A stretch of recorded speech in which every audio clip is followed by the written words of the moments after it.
지배종속 관계는 연결시의 재무상태, 경영성과를 전체적으로 한눈에 파악할 수 있다. 그쵸? 합친 재무제표니까. 야, 우린 가족이니까 너가 나랑 회사 이름은 다르지만 사실 넌 내 회사야. 뭐 그런 경우 많잖아요. 내가 대표이사야, 이 회사에. 이 회사가 이제 성장했습니다. 그래서 하나 회사를 또 만들어.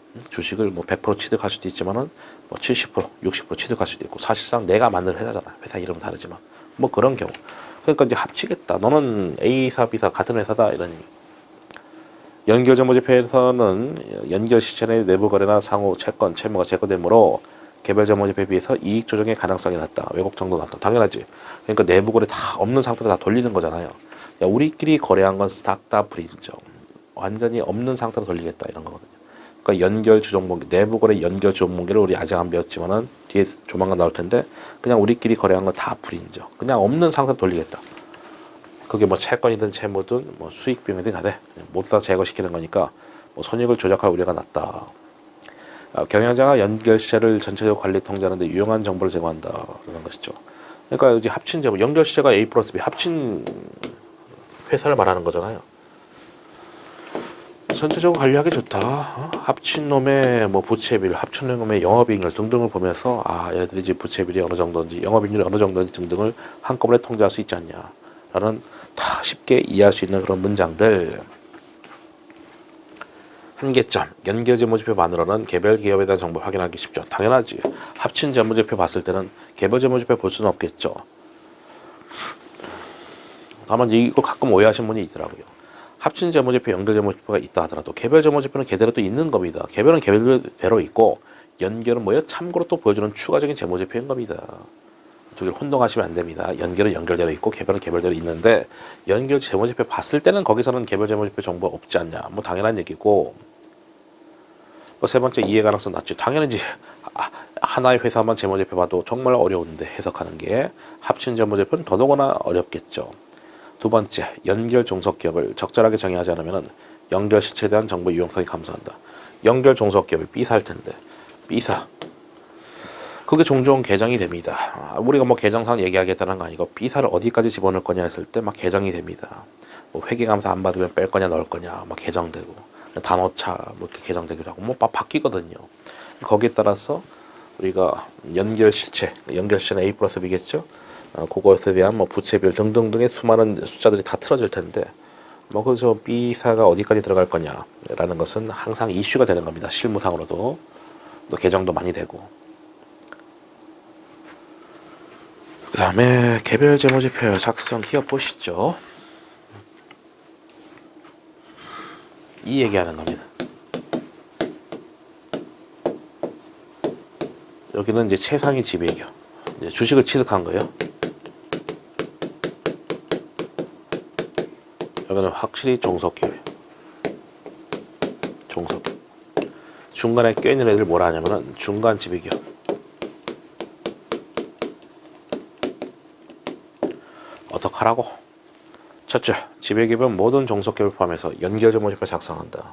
그러니까 최상의 지배기업 여기 봤을 때 연결 재무 작성하고 또 심지어 그러니까 A 지금 이거죠. 상황이 A가 B를 지배하고 B가 C를 지배하고 C가 D를 지배한다. 그러니까 B, C는 지배기업이기도 하지만은 종속기업이기도 하죠. 그런 상태가 뭡니까? 중간 지배기업. 지배기업인데 종속기업이기도 하다라는 것이죠. 중간에 껴있다 이겁니다. 그러니까 모든 종속기업 포함해서 재무제표 작성한다. 그러니까 A, B, C는 다 작성하는 게 원칙이라고요.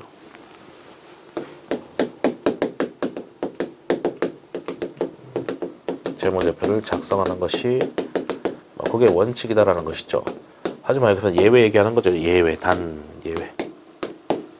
지배기업은 다음 조건을 모두 다 충족했을 때는 작성하지 않을 수 있다는 것인데 첫 번째, 중간 지배기업임에서 두 번째, 최상위 지배기업이 IFRS라든가 일반 기업에 따라서 연결점을 작성한다. 당연히 최상위 지배기업은 무조건 작성할 겁니다.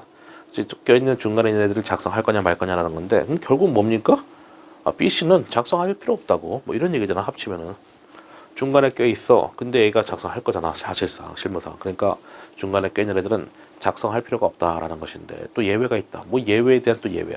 여기에 대한 예외가 이거고 또 여기에 대한 예외가 이거다 이겁니다. 중간 지배기업인데 금융권이나 보험업이야. 그러니까 닥쳐라 반드시 작성해라. 아무래도 이해관계자가 많잖아요. 금융권, 보험회사 다 뭐 싸잡아서 말하면 다 금융권일 텐데 이해관계자가 많기 때문에 야 닥쳐라 너네들은 반드시 작성해라. 중간에 껴 있어도. 지배력이란 재무정책, 영업정책 결정할 수 있는 능력, 지배할 수 있는 힘, 여기 파워잖아요. 지배할 수 있는 파워. 지분율 기준, 직접 또는 종속계를 통해서 간접적으로 의결권의 과반수를 소유하게 되면 지배력을 가진다. 우리가 뭐 배운 거잖아요. 진법 할 때도 배웠듯이 또 배운 거지. 주식을 만약에 30% 갖고 있고 주식을 80% 갖고 있고 여기서 뭐 35% 갖고 있어.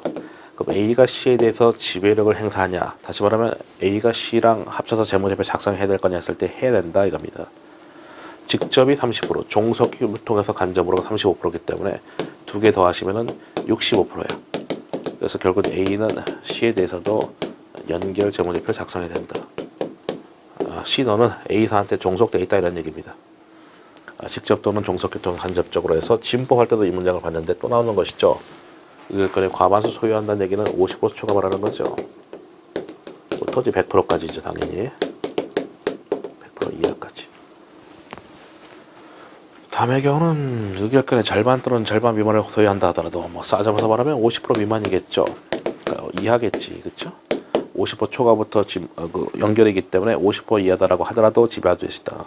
다음 중 하나라도 얻어 걸리면은 외울 거 없고 그래 지배하는 힘, 지배력이 있나라는 것을 판단하시면 될 텐데 뭐 키워드 보시면 되겠지. 과반수, 뭐 결정할 수 있는 뭐 능력이다. 뭐 지배한다. 과반수, 뭐 과반수라는 단어들이 많이 등장하죠. 약정으로 과반수의 의결권을 행사할 수 있다. 그럼 뭐 사실상 이제 우리가 50% 초과하기 때문에 연결해야 된다라는 것이고, 재무정책과 역시 영업정책 결정할 수 있는 능력이 있다. 결정한다는 얘기가 이제 뭐 지배하고 있는 거잖아요. 뭐 결정한다, 지배한다. 그 다음에 이사회라든가 이런 기업을 이런 의사결정기구를 지배한다면은 역시 그 구성원의 과반수를 임명하거나 자를 수 있는, 해임할 수 있는 능력이 있다. 뭐 키워드는 어차피 뭐 과반수입니다. 또는 뭐 지배, 뭐 결정 이런 것이고, 네 번째도 뭐 과반수 의결권 해서 그렇게 키워드만 챙기시면 되겠습니다. 그러니까 하나라도 얻어 걸리면은 지분율 상관없이 연결 전부집을 작성해라 이런 얘기입니다. 그 다음에